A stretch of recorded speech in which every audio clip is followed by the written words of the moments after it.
Waalaikumsalam. Nafahira macam nak? Assalamualaikum Ibu. Waalaikumsalam. Silakan duduk nak. Nafahira. Bagaimana kabar Nafahira hari ini? Alhamdulillah Ibu, baik. Kalau Ibu ya? Alhamdulillah baik. Oke, Nafahira mungkin ke ruang BK ini punya maksud dan tujuan. Mungkin ceritakan kenapa Nafahira itu ke ruang BK. Iya Ibu, sebenarnya tuh Ibu ke ruang BK itu ada mau ku cerita sama Ibu Mau cerita sama Ibu. Cerita terkait apa itu nak? tentang masalahku Ibu. Ini tuh masalahku Ibu terkait dengan kepercayaan diri saya Ibu. Di sini saya tutup dulu laptop Ibu. Oke, jadi Nafahira itu kurang percaya diri.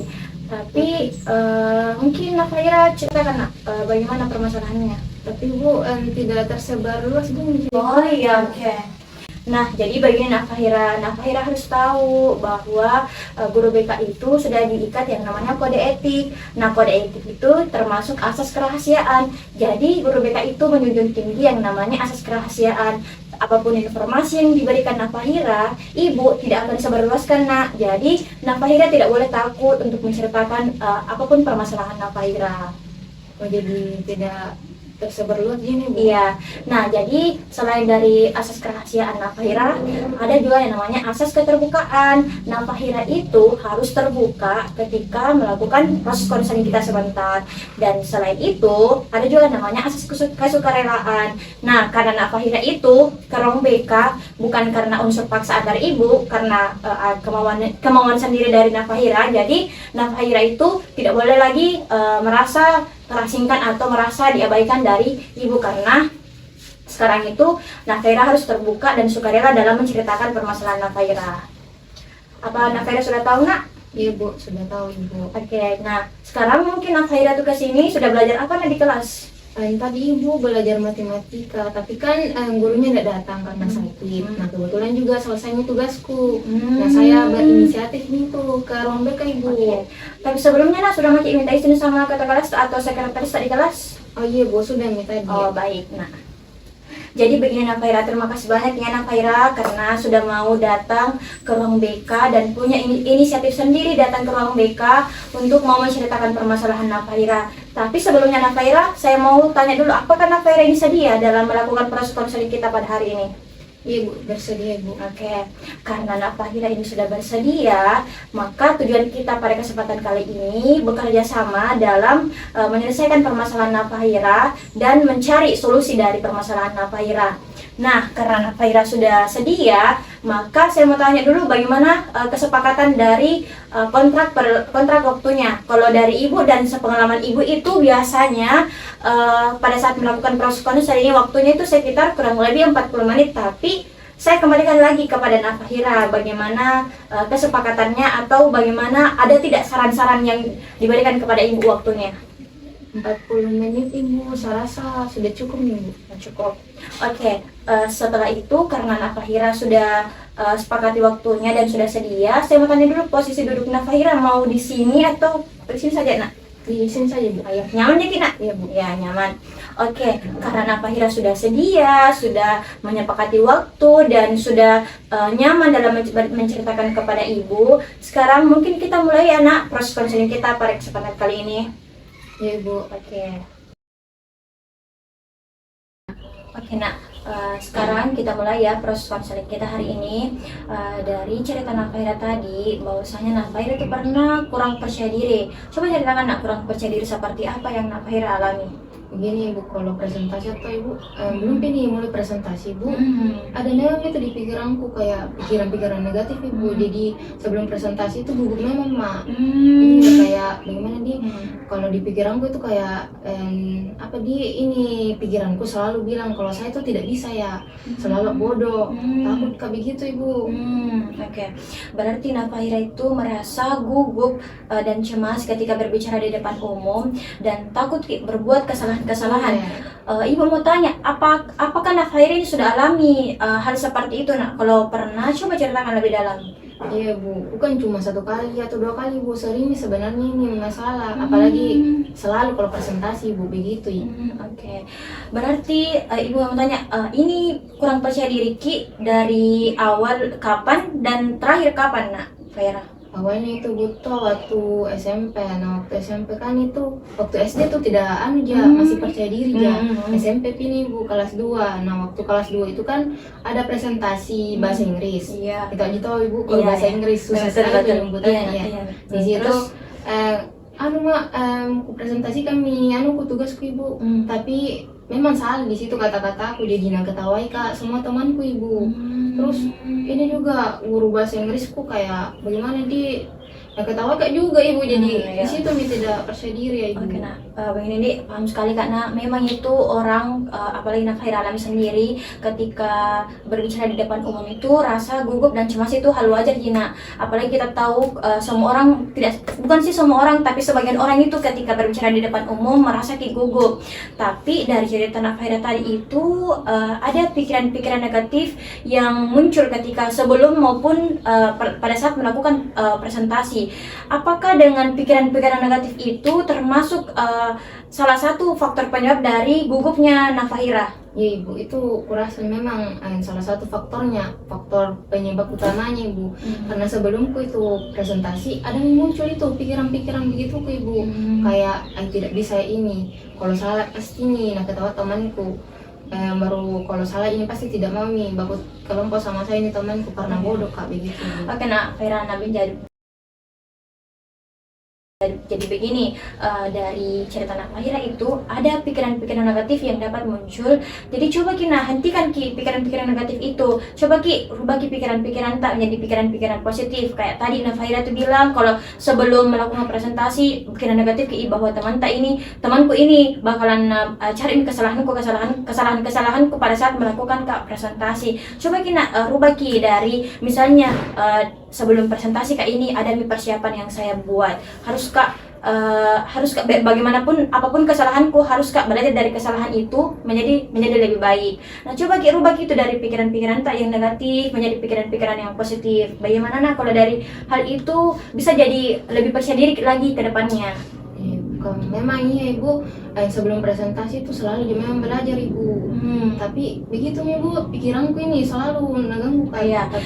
Nah itu Mina, dari sekarang pulang dari proses konseling kita hari ini, coba pola pikir kita itu rubah Ki dari negatif jadi positif. Rubah Ki, misalnya dari tadi yang sebelumnya kita bilang teman-temanku itu udah cari kesalahanku, coba Ki rubah Ki pikiran tak, misalnya mungkin teman-temanku cari kesalahanku supaya bisa Kak jadi presentasi yang lebih baik lagi ke depannya begitu nak. Apakah dengan alternatif itu mungkin Nafahira ini bisa lebih percaya diri lagi dari permasalahan-permasalahan sebelumnya? Ibu, mungkin bisa dirubah emang bisa Ibu kan dirubah itu pikiran-pikiran negatif? Bisa sekali nak, bisa banget. Nah jadi ketika orang itu mempunyai pikiran-pikiran positif pasti diabaikan nih pikiran-pikiran negatifnya supaya kita lebih percaya diri lagi dalam berbicara di depan umum. Tapi Nafahira tahu tidak, kurang percaya diri itu bisa dilatih. Emang bisa Ibu? Bisa banget. Nah, jadi ketika Nafahira ini kurang percaya diri, Ibu mau kasih solusi yang terbaik, teknik modeling. Pernah tidak dengar teknik modeling? Kalau model pernah Ibu, tapi kalau teknik modeling tidak pernah. Oke. Nah, begini Nafahira, dalam proses konseling itu ada beberapa teknik dan metode. Salah satunya itu adalah teknik kognitif behavioral, yaitu bagaimana teknik modeling ini termasuk teknik konseling di mana Nafahira itu digunakan untuk melatih pola pikir tak dengan cara memperhatikan orang lain dengan cara mengamati perilaku orang lain. Apakah Nafahira mengerti ataukah ada yang mau ditanyakan lagi? Jadi Ibu, saya itu harus kayak perhatikan orang lain begitu Ibu. Jadi dari perilaku orang lain mungkin Nafahira bisa belajar dari kesalahan-kesalahan yang Nafahira alami. Misalnya saya akan menunjukkan ada salah satu contoh orang yang inspirasi banget. Dia percaya diri dalam presentasi. Tunggu saya carikan dulu.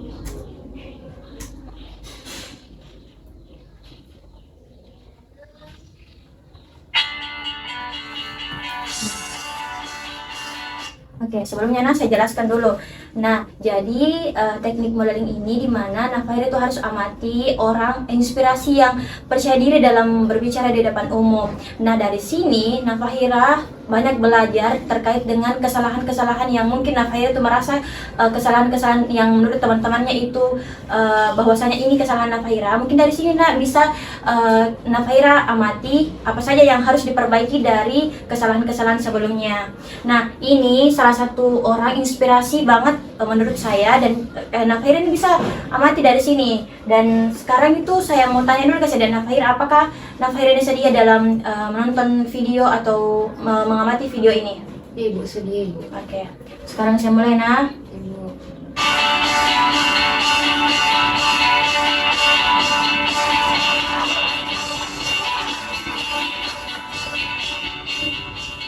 Coba amati sekarang. Apa saja aspek-aspek yang dapat atau tips-tips dalam percaya diri dalam berbicara di depan umum. Apakah slide-nya dibilangnya nggak tahu. Percaya diri. Karena kalau kita berpikir tentang presentasi, itu konteksnya harus serius. Apakah forum seperti ini, Buka Talk atau TED Talk malah, atau ketika kita mencoba menjelaskan sesuatu yang teknis secara detail di sebuah konferensi. Nah, sebenarnya nggak seperti itu. Kalau teman-teman punya gagasan untuk ide baru, untuk proyek baru atau produk baru, product planning atau sprint planning, nah itu sebenarnya terkadang tanpa sadar kita sudah masukkan unsur-unsur aktivitas yang suka kita berikan kalau bikin presentasi yang serius. Bahkan dalam konteks wawancara sekalipun, apakah wawancaranya dengan calon atasan atau calon mertua, kita kadang-kadang sengaja memasukkan teknik-teknik yang kita biasa pakai untuk presentasi. Kalau dalam urusan what's in it for me atau bahasa Indonesianya, apanya sih buat gua, singkat ABG. Karena ketika ada presenter, misalnya saya beri di depan seperti ini, pertanyaan ini ada yang di benak Anda semua kan? Kalau jawaban pertanyaan itu tidak memuaskan. Nah, karena Fahira ini sudah amati dari perilaku salah satu orang inspirasi dalam percaya diri dalam presentasi, mungkin Fahira ada beberapa hal-hal atau aspek-aspek yang mungkin berbeda dari Fahira sebelumnya pada saat melakukan presentasi. Mungkin bisa kita jelaskan ke? Iya Bu, kalau di sini tuh Ibu kulihat orangnya tuh kayak percaya diri untuk bicara. Nah, saya tuh tidak percaya diri begitu Ibu. Terus bagus juga caranya menyampaikan, suaranya juga tidak kecil. Nah, itu yang tidak ada pada diri saya. Oke. Nah, karena Fahira sudah amati dan menyadari kesalahan-kesalahan yang pada saat melakukan presentasi, dan tips dari Ibu juga ada beberapa aspek-aspek yang mau saya sampaikan kepada Fahira terkait dengan bagaimana lebih percaya diri ketika melakukan presentasi. Ada 3 aspek dari yang sudah Fahira amati. Ada 4 aspek. Yang pertama itu postur tubuh, yang kedua ekspresi wajah, yang ketiga bagaimana suaranya, dan yang keempat bagaimana penampilannya. Nah, dari aspek yang pertama itu postur tubuh. Nah, dari presentasi yang saya berikan contohnya itu, dia postur tubuhnya lebih tegak, terus badannya itu lurus, tidak ada kan biasa orang kalau presentasi itu bengkok, bungkuk begini. Nah, itu merasa hal ini dapat menunjukkan bahwasanya kita itu lebih siap dan bersedia dalam melakukan presentasi, dan akhirnya kita mulai lebih percaya diri lagi. Kemudian yang kedua itu aspeknya ekspresi wajah. Dari video ini kita lihat bahwa dia itu ketika melakukan presentasi dia senyum terus. Nah, dengan kita senyum tipis-tipis, kita merasa bahwa kita lebih positif dan lebih memberikan kepercayaan kepada audiens atau teman-teman Fahira. Kemudian yang ketiga itu penampilan. Nah, Fahira ketika melakukan presentasi, penampilannya itu harus lebih sopan. Karena ketika Fahira itu tidak sopan dalam memberikan informasi kepada teman-temannya, pasti teman-temannya tidak yakin dengan apapun yang disampaikan dari Fahira. Kemudian yang keempat yaitu terkait dengan suara yang tadi katakan Fahira. Nah, dari video ini kita bisa lihat bahwasanya memang ini suaranya lebih tegas, jelas, dan lebih kentara, lebih tidak ada kan orang biasanya berbicara dengan cara tidak jelas caranya bicara. Nah, ini lebih jelas. Jadi Fahira dari sekarang itu harus lebih suaranya lebih besar, lebih dikasih tegas, besar, dan lebih jelas. Oke, karena Fahira sudah amati dari perilaku ini, dan mungkin Fahira ini sadar atas kesalahan-kesalahan itu. Iya, Ibu sadar ya. kalau memang iya kalau postur tubuhku biasa juga memang begini Ki, tidak tegak kayak begini Bu. Terus mimik wajahku juga kayak datar Ki, tidak pernah itu nih. senyum ya, apalagi kalau suara. Nah, karena Nak Fahira sudah sadari terkait dengan kesalahan-kesalahan yang mungkin menjadi muncul pemicu dari teman-temannya itu tidak memperhatikan. Sekarang, karena Nak Fahira sudah tahu langkah-langkah yang saya akan berikan kepada Nak Fahira atau tugas-tugas yang Nak Fahira, karena saya sudah berikan perilaku orang lain yang sudah mungkin yang cukup sekali nih untuk memberikan contoh yang lebih baik untuk lebih percaya diri dalam melakukan presentasi. Sekarang Nak Fahira itu lebih melatih diri, percaya diri. Dan coba Ki, bayangkan Ki, pulang Ki dari sini, pulang dari guru ruang BK, coba Ki berbicara di depan cermin. Dan minta satu, ada tidak adeta? Ada Ibu. Oke, ada. Minta adeta atau orang tua tak menjadi penilai dari proses presentasi tak. Jadi coba Ki berbicara di depan umum, di depan cermin, bagaimana tips-tips dari ibu yang ibu berikan. Kemudian coba Ki minta salah satu anggota keluarga tak, misalnya ibu tak, ayah tak, atau adik tak, penilaian. Dan dari penilaian itu mungkin ada beberapa kekurangan, karena begini Nak, tidak selamanya itu melakukan sesuatu langsung sempurna. Pasti ada kesalahan, ada kekurangan, ada kelebihan.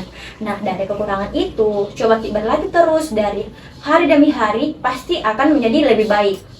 Jadi sekarang itu Nak, coba Ki berlatih di rumah tak maupun di sekolah, di teman-teman tak, coba Ki berlatih dan coba Ki satu orang menjadi penilai supaya dia tahu apa kekurangan dan apa kekurangan tak, apa kelebihan tak.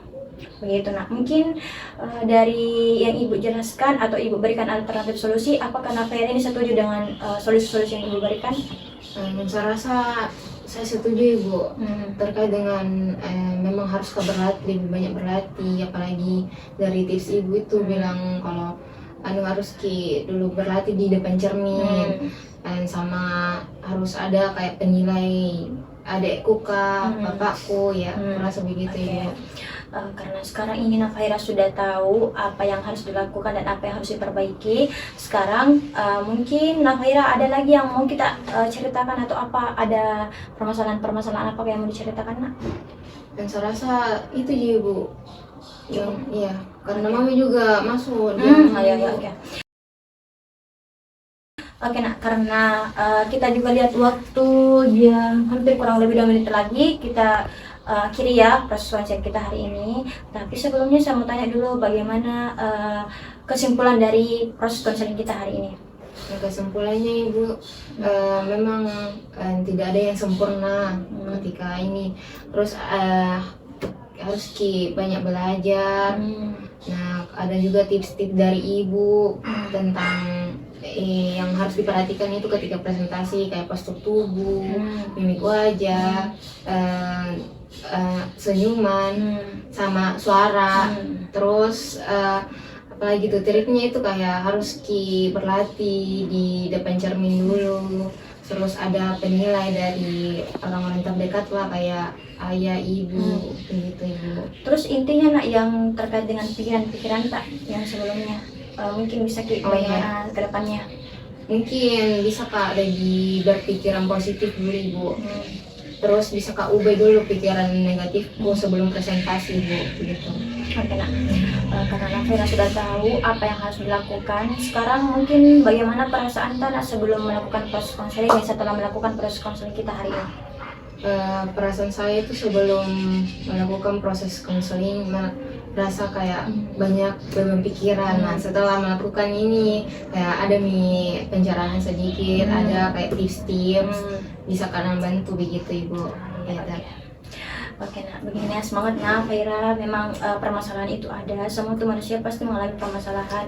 Tapi bagaimana kita mencari orang untuk menyelesaikan permasalahan yang sedang kita hadapi. Apalagi kalau dari segi Nak Fahira itu tidak sering terbuka. Coba Nak ceritakan ke teman tak, atau ke saya atau ke ibu kak, boleh. Dan semua permasalahan itu harus dicarikan solusi. Dan ketika ada di lingkungan sekolah, guru BK itu adalah tempat yang terbaik untuk menyelesaikan permasalahan. Jadi sekarang karena Nak Fahira itu sudah tahu langkah-langkah apa saja yang harus dilakukan, dan Nak Fahira itu sudah ada sedikit solusi dari permasalahannya. dan sudah dapat menyelesaikan permasalahannya. Sekarang mungkin nak bisa Maki balik ke kelas tak, karena siapa tahu ada guru tak di kelas. Oh, iya Bu.